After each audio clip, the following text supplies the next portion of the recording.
قال النبي صلى الله عليه وسلم أي الأعمال أفضل؟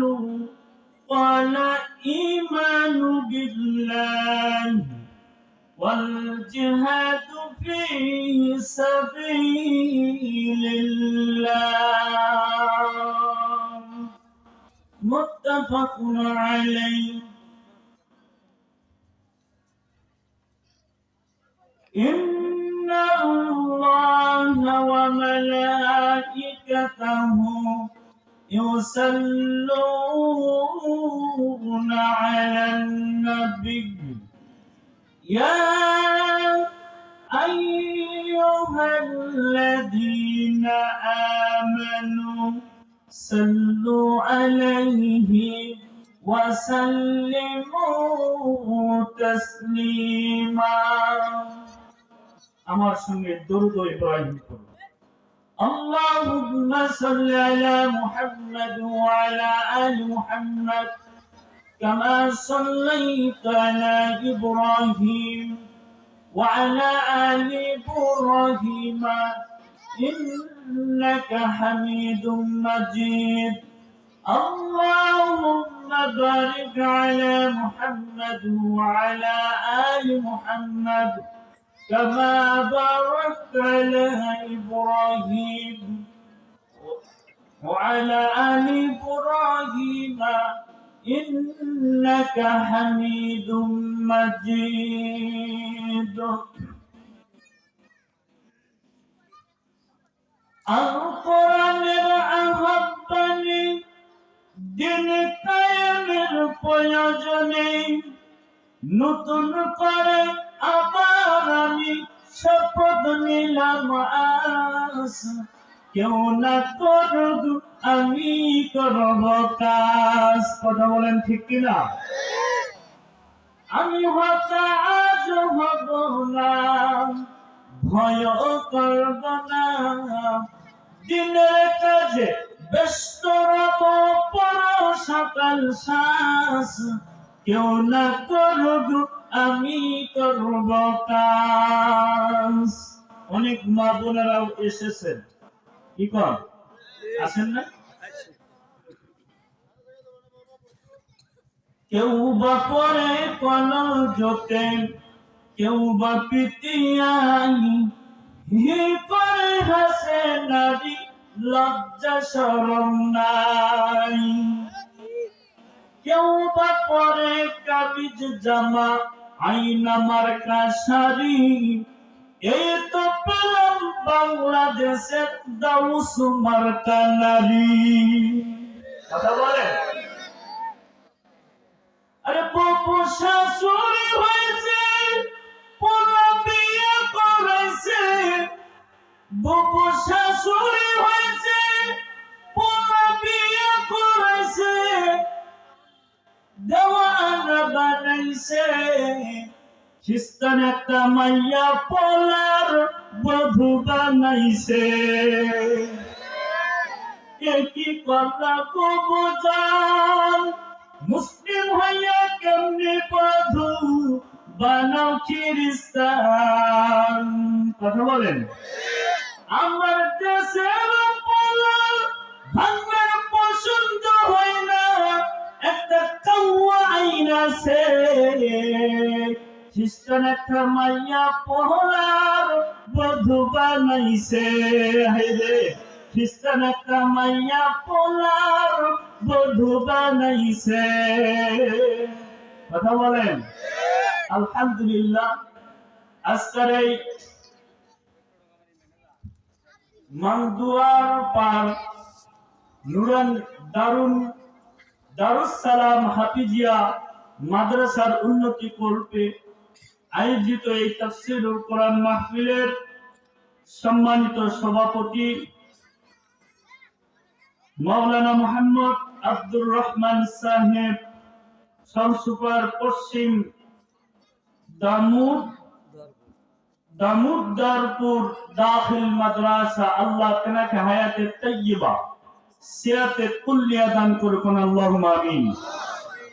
আজকের এই প্রধান অতিথি অধ্যাপক ডাক্তার মইনুল হাসান সাদিক, আল্লাহ তেনাকেও হায়াতে তাইয়্যিবা সিয়াতে কুল্লিয়া দান করুন, আল্লাহুম্মা আমিন।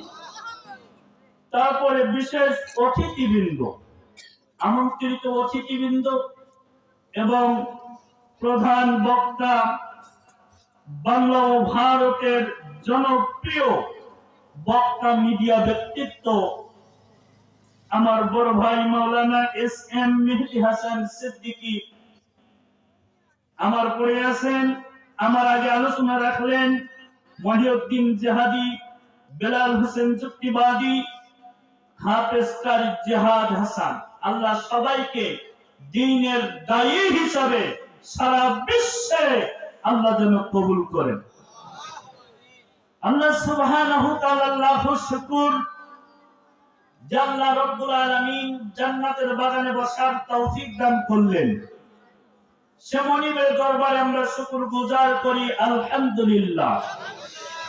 বিশ্ব মানবতার মুক্তির দূত, বিশ্ব মানবতার মুক্তির দিশারি, যিনি নবী নির্যাতিত নিপীড়িত মানুষের বিশ্বস্ত বন্ধু নবী মুহাম্মদুর রাসূলুল্লাহ সাল্লাল্লাহু আলাইহি ওয়াসাল্লাম।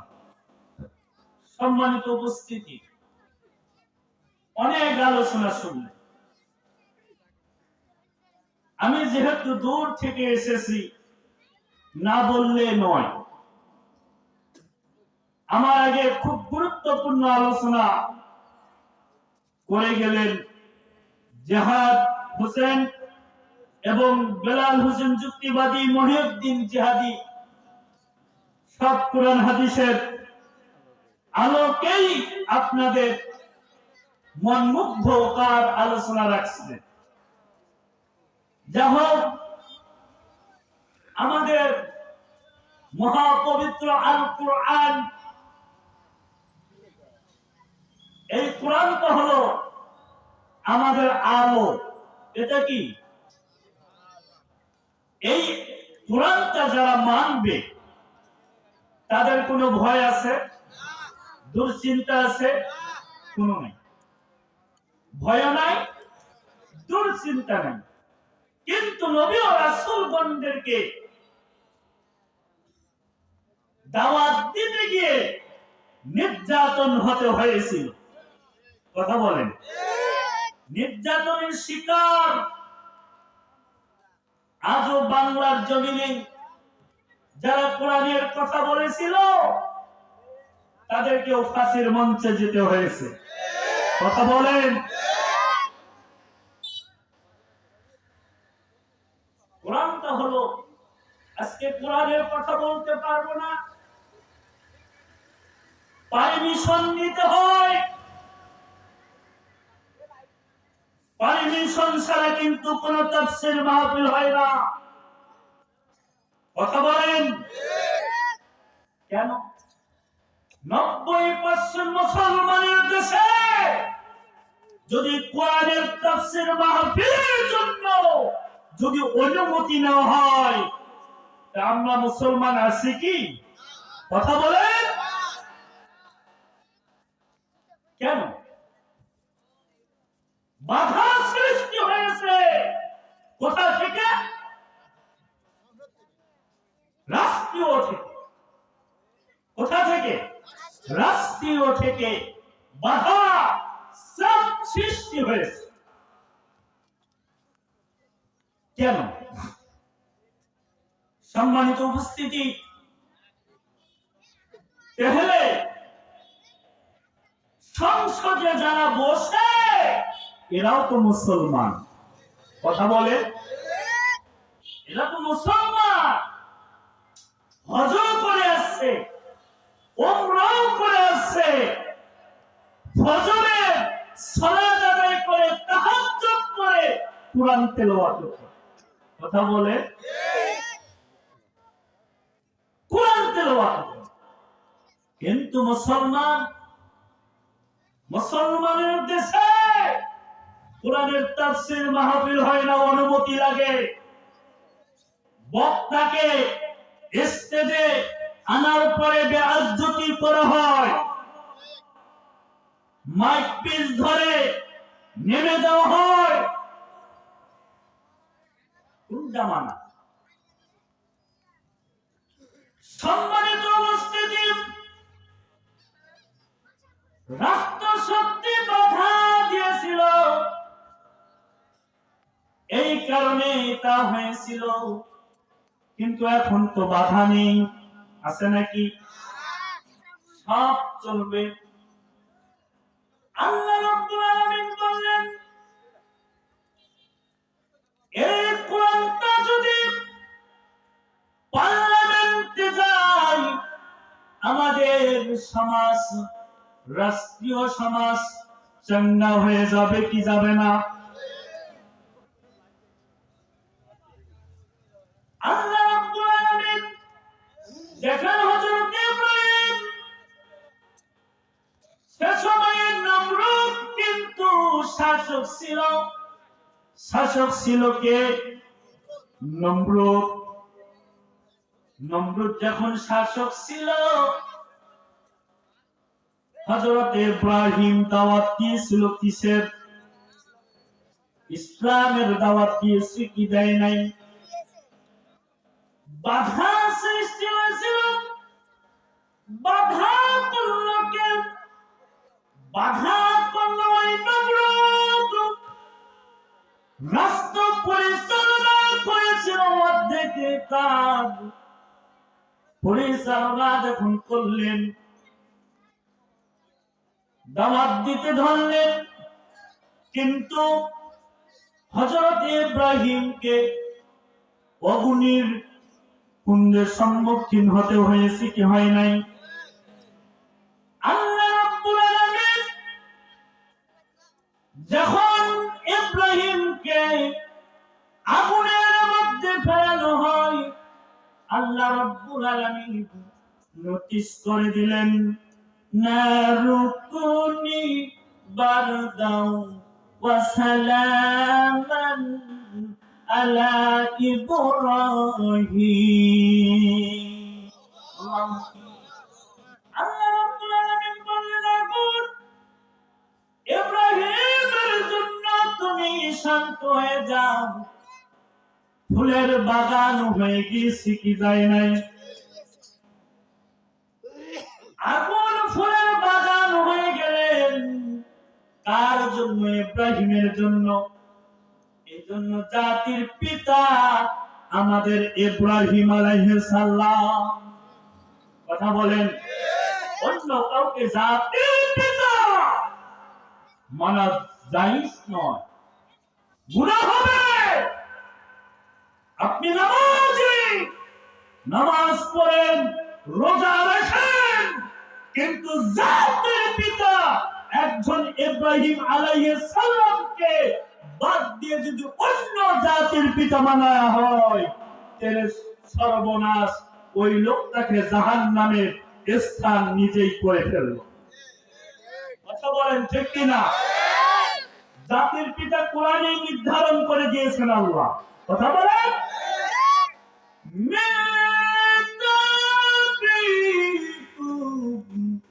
ইব্রাহিম ওয়া সাম্মাইতুমুল মুসলিমিন।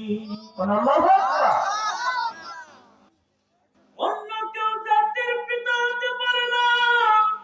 নিজের বাপের তো আমরা জাতির পিতা মানতে পারবো, কেন মানবো না? আল্লাহ তো নোটিশ করে দিলেন, ও দুনিয়াবাসীরা শুনে নাও, জাতির পিতা আমি একজনকে বানিয়ে দিয়েছি, সেটাই হলো ইব্রাহিম। কথা বলেন ঠিক কিনা? সম্মানিত মুসলিম, হযরত ইব্রাহিম আলাইহিস সালামকে অনেক পরীক্ষার সম্মুখীন করা হয়েছিল ইব্রাহিম নবীকে। কথা বলেন ঠিক কিনা?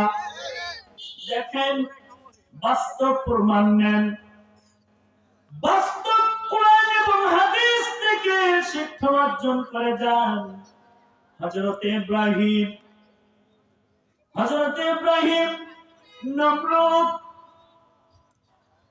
নমরুদ ইব্রাহিমের খাদ্য বন্ধ করতে গিয়েছিল। কথা বলেন না কেন?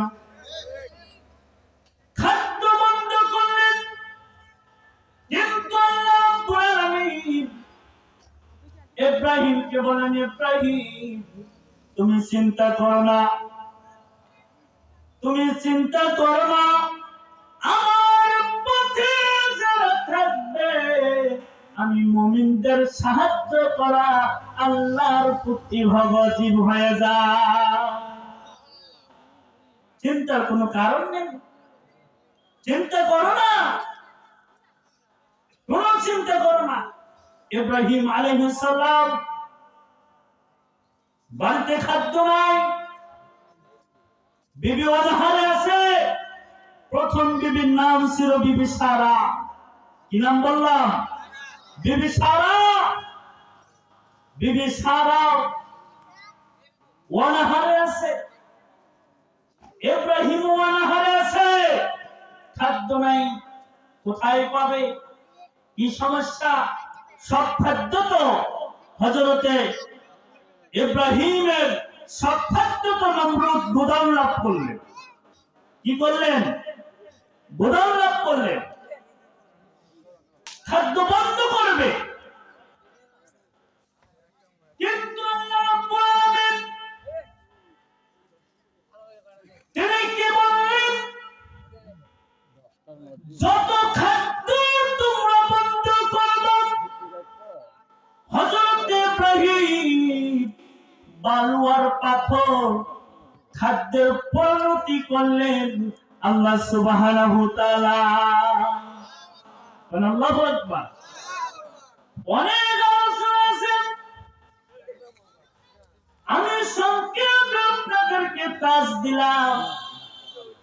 মুমিনেরা যারা খাঁটি মুমিন হবে, এদের উপরে নির্যাতন হবে, এদের উপরে অত্যাচার হবে, এদেরকে জেলের মধ্যে ঢুকানো হবে, তবুও কলেমার দাওয়াত, আল্লাহর দাওয়াত এরা বন্ধ করবে না, করবে না। সম্মানিত উপস্থিতি, দেখেন এর আগে তো আমরা হক কথাগুলো বলতে কি পারিনি, হক কথা বলতে বাধা দিয়েছে। সম্মানিত উপস্থিতি, কারা বাধা দিল? তাগুত শক্তি। কে বাধা দিল? তাগুত শক্তি বাধা দিয়েছে। সম্মানিত উপস্থিতি, আসুন আল্লাহ সুবহানাহু ওয়া তাআলা পবিত্র কোরআনুল কারীমে স্পষ্ট ভাবে জানিয়ে দিলেন তাগুত কারা। তাগুত কারা? আমি আয়াত পড়েছি সূরা নিসা ৭৭ নম্বর আয়াত। আল্লাহ রাব্বুল আলামিন বললেন, আল্লাযীনা আমানু ইউকাতিলুনা ফি সাবিলিল্লাহ।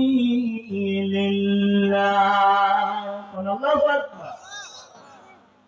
আল্লাহ বলেন, যারা ঈমানের পথ গ্রহণ করেছে তারা আল্লাহর পথে লড়াই করবে। কার পথে? কথা বলেন। আল্লাহর পথে লড়াই করবেন। আল্লাহ রাব্বুল আলামিন বললেন, ওয়াল্লাযীনা কাফারু ইউকাতিলুনা ফি সাবিলিত তাগুত। আর যারা কুফরের পথ অবলম্বন করেছে তারা লড়াই করবে তাগুতের পথে। তার পথে আল্লাহ রাব্বুল আলামিন সূরা বাকারায় বললেন, আল্লাহু ওয়ালিয়্যুল্লাযীনা আমানু ইখরিজুহুম মিনাদ-দুলুমাতি ইলান-নূর। আল্লাহু আকবার। আল্লাহ রাব্বুল আলামিন, ওহে যারা ঈমান এনেছো, আমার উপরে করেছো, আল্লাহর উপরে ঈমান এনেছো। আল্লাহ বললেন আমি ঈমানদারদের অভিভাবক। তার অভিভাবক? কথা বলে। আল্লাহ বললেন আমি ঈমানদারদের অভিভাবক। আমি আল্লাহ পাক রব্বুল আলামিন ঈমানদারদেরকে অন্ধকার থেকে আলোর পথে বাহির করি।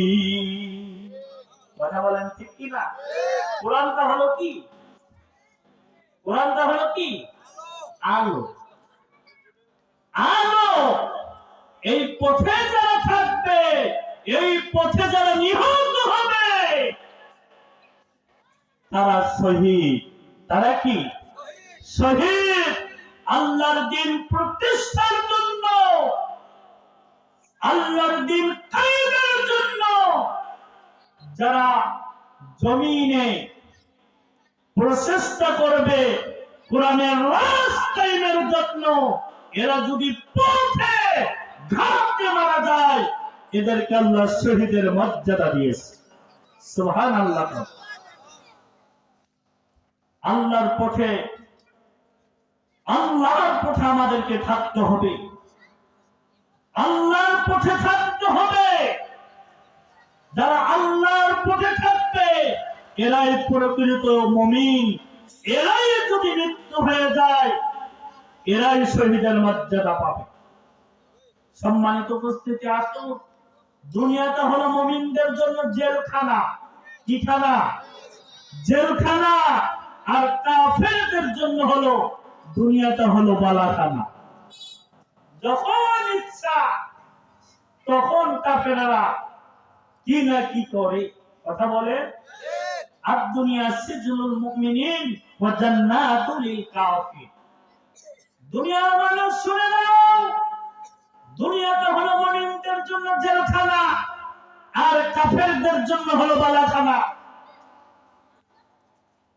কেন বালাখানা হবে? মুমিনদের জন্য কেন জেলখানা হবে? মুমিনেরা কোরআনের হক কথাগুলো জাতির সামনে বলতে পারে না।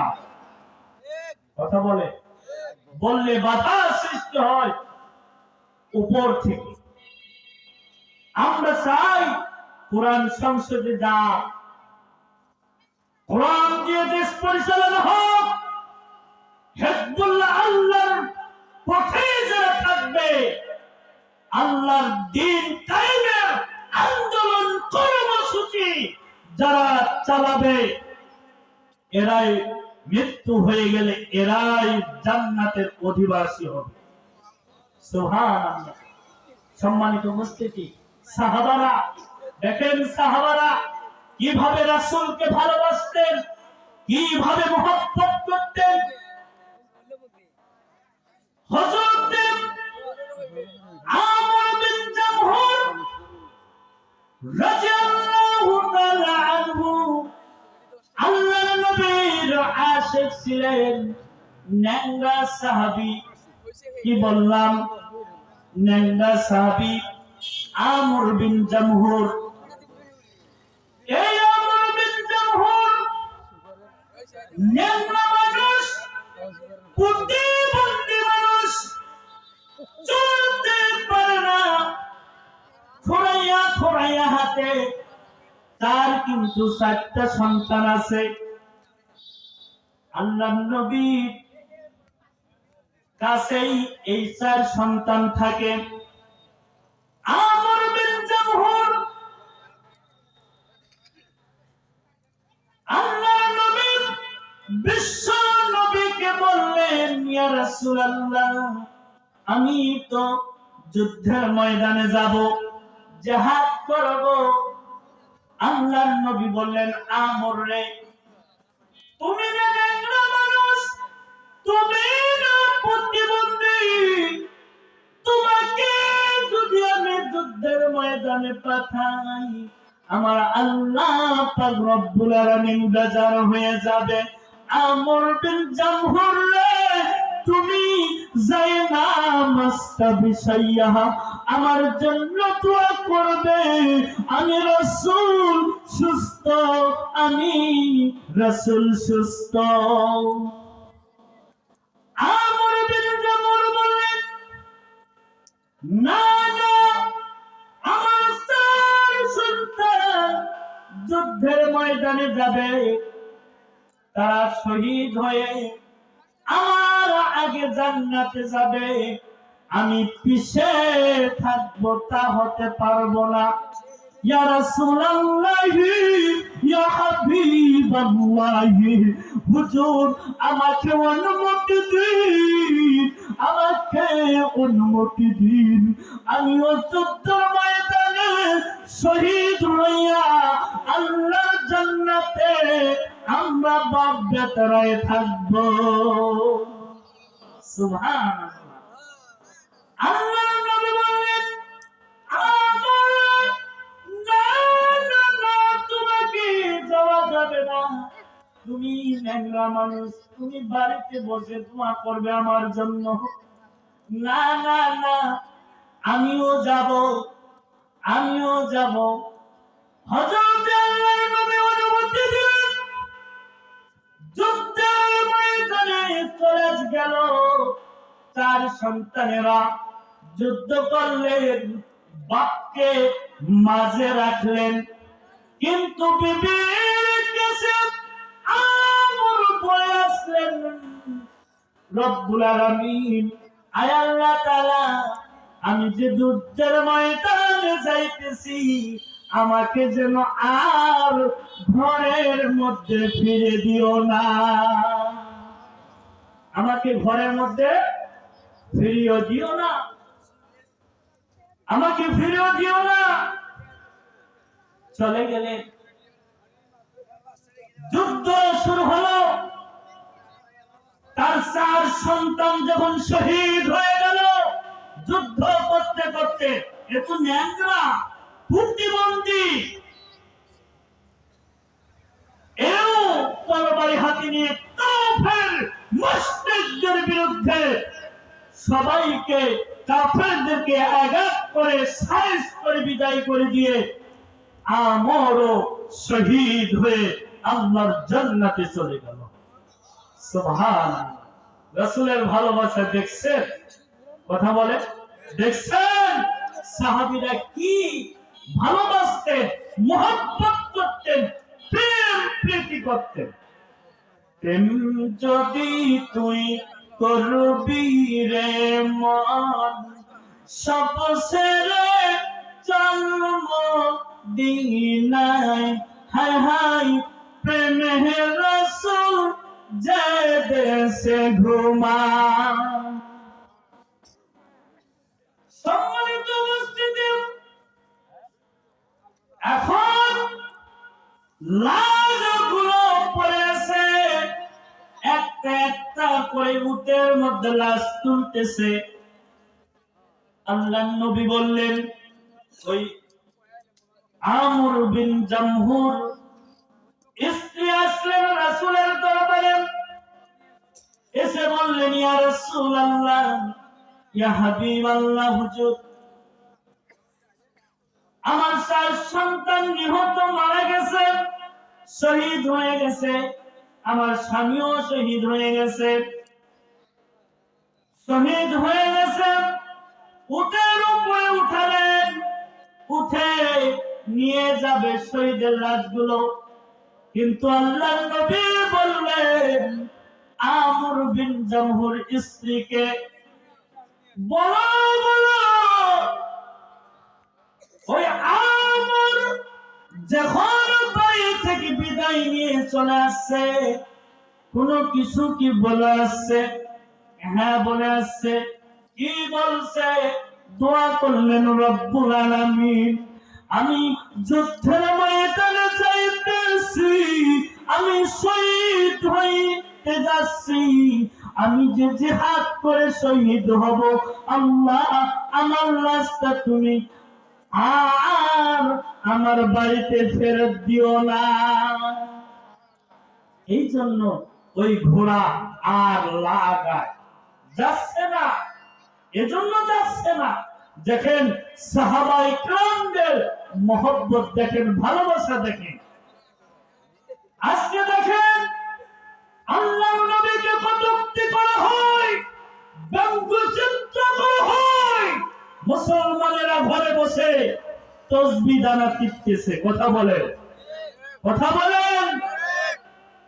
যতই তসবিহ দানা টিপেন না কেন, যতই কিছু করেন না কেন, এদের প্রতিবাদ যদি বাংলার জমিনে না করেন, পশ্চিম কারো মুসলমান হতে পারবেন না।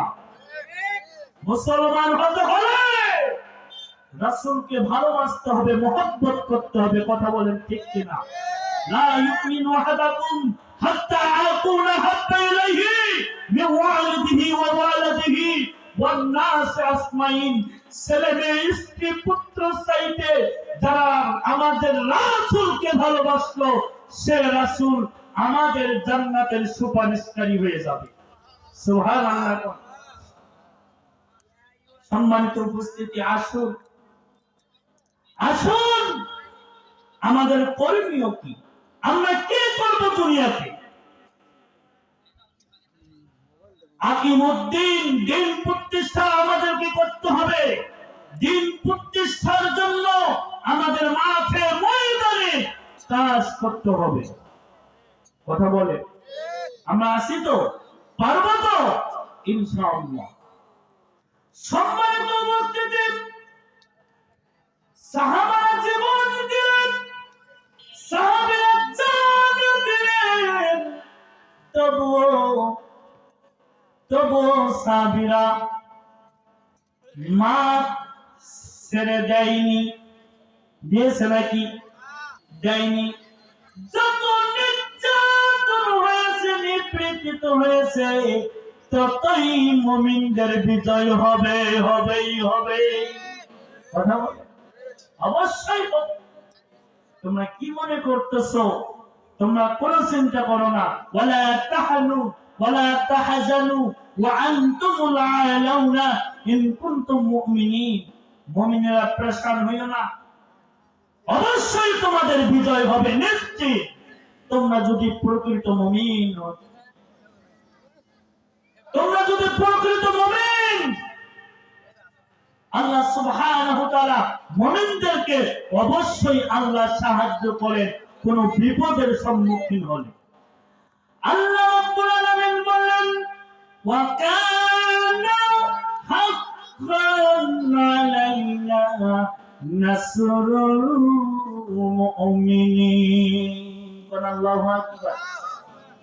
আল্লাহ রাব্বুল আলামিন বলেন, মুমিনরা যদি কোন বিপদের সম্মুখীন হয়ে যায়, আল্লাহ রাব্বুল আলামিন বললেন ওদেরকে উদ্ধার করা আল্লাহর প্রতি ওয়াজিব হয়ে যায়, ওয়াজিব হয়ে যায়।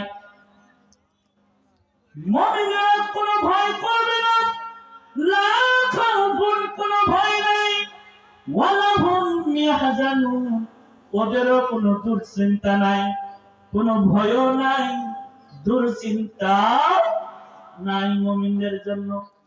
আল কোরআনের সৈনিকামি নেই তো পরাজয়, এ গান্নামে গুলামি এই তো পরিচয়, আমার এই তো পরিচয়। কথা বলেন, এই পৃথিবীর সবে